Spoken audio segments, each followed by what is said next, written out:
Well, well, well. Another day, another big reveal. Or in this case, I guess a not so big reveal. As many of you have probably already seen, heard of, seen other people discuss or say or whatever, to say that our reveals at Adepticon for our glorious World Eaters were a little disappointing might be a bit of an understatement.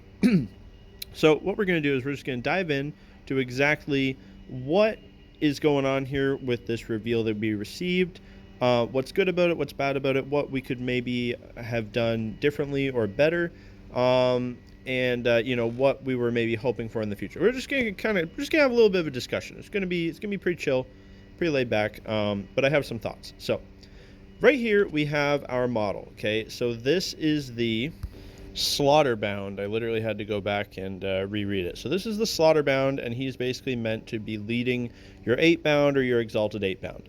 So you might be kind of scratching your head and looking at this and saying, well, isn't that just an 8-bound? Because, like, what's different here? What's different about this? And you would be 100% right. Because as far as I can tell,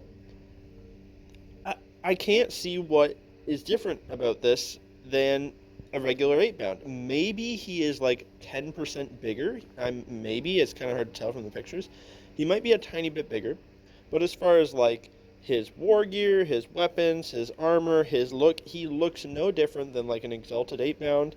He's got a chain weapon in one hand and kind of a mutated arm sword on the other. Well, the Exalted 8-bound already have that going on. They have some mutated limbs. They have one with a freaking buzzsaw in his hand, which I would argue is more unique and crazy looking. And that's not even the character. That's just a regular guy.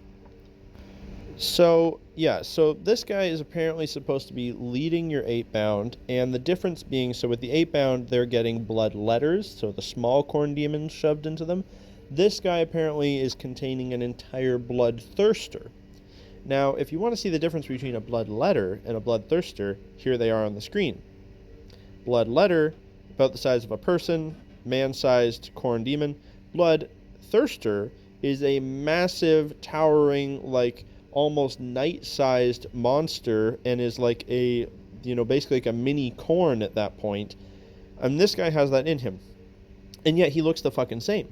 So I feel like this was like an alternate sculpt for like an 8-bound champion or whatever, and they just threw it in here as a character. Like, I don't know, like, it's a cool looking model, don't get me wrong, like, I like it, but I feel like this could just be alternate parts for the 8-bound kit, other than maybe the size. Maybe the size is slightly bigger. I haven't even bothered to look at that, but regardless, he doesn't look different enough to justify being his own character, and this drives me nuts when they do this. I want my characters to stand out. I want them to look drippy as all hell. I want them to look awesome and stand out on the battlefield, be that a big crazy weapon, completely different ornate armor, a really interesting base, like something that differentiates them from the rest of the army. So I had a similar issue with some other kits from other armies. I believe it is the Kroot Trail Shaper. Drives me nuts. Like, it just looks like it could be any other Kroot. They couldn't even be bothered to give it like a cool, unique sniper rifle or something. A camo cloak to go with it. That would be so cool. A cool like sniper Kroot character. Certain Primaris characters like lieutenants or captains that if you just didn't paint their helmet a certain way, they could just be like a sergeant. Make the characters more unique looking. So, what would I do if I were designing this model? Well, if I wanted to design a model that apparently had an entire blood thirster in it, he's got to be big. I'm not saying this guy needs to be full-on Demon Prince size, but he honestly probably should be. We're talking about a mortal with a giant towering greater demon shoved into them. That's going to do something to you. But it's okay, so let's not say full-on Demon Prince size.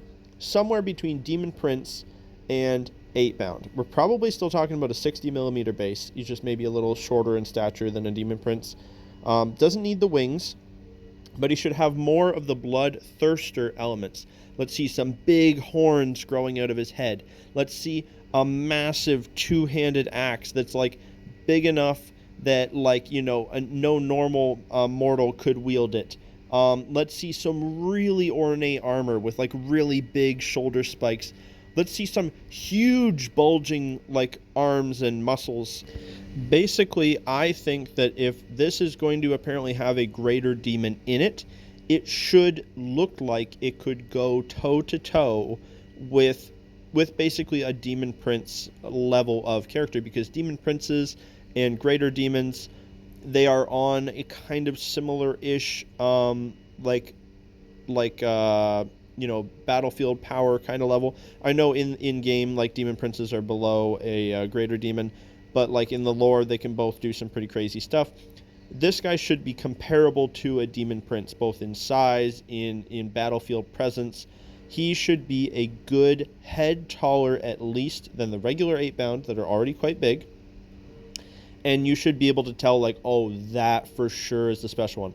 Again, if this guy's pose is right next to the Exalted 8-bounds, and they're all the same size, and you didn't know, I don't think you'd be able to tell which one is the leader. I think, if anything, you'd look at probably the one with the crazy buzzsaw hand, and you'd think that was the leader. So I just would like some more from this guy. Like I said, bigger, more interesting armor. I'd for sure do big horns out of the head, and some sort of a bigger, crazier weapon to really show that he is different from the others in the unit. I don't know what this guy's rule is going to be. I don't know, like, is his weapon profile going to be the same, or are they going to try to say that this guy's like way stronger and hits harder than the regular guys in the unit? Because his weapons don't look any more impressive to me, that's for sure. So I think with this guy, I will for sure be kit bashing it. I don't know if I'll buy this kit and try to make it more interesting, or buy a kit like the Demon Prince kit, and maybe if I have to put it on a smaller base, it's not a big deal, I don't really care, and use that. But one way or another, I'm happy we got a new model. I'm just disappointed with the way it is. But the fun part is that now I have another kit that I can look at and go, interesting, I have a new data sheet to work with, and I will entirely make it my own one way or the other.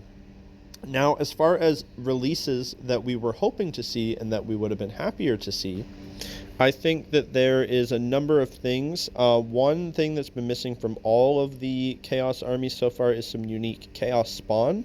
Shout out to my boy Lord of Skulls, who's made some fantastic World Eater sculpts for that. Go check those out. Use my discount code below if that's something you're interested in.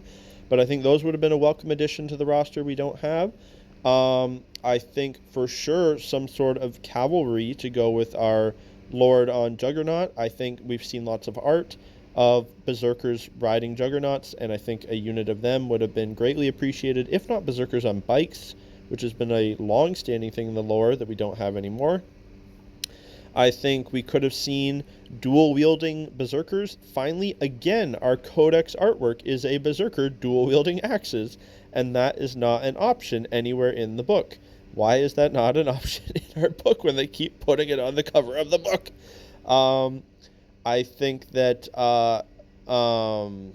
the World Eater's unique Terminators, whose name escapes me at the moment, Red Butchers.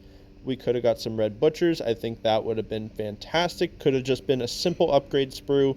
People would have loved it. And yeah, I don't know. There's a lot of different directions they could have went.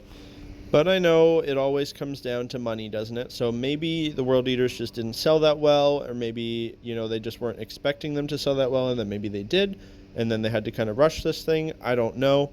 Hopefully, if we continue to show our support for them, we get some more stuff in the future. But yeah, a little disappointing. Happy we got something, but it's nowhere near like what I wanted, hoped for, and all that. I am actually working on several big videos at once here, guys. Sorry about the long delay. Maybe I'll say more about that in a different video. But yeah, more to come very soon. I'll see you guys in the next one. Bye for now.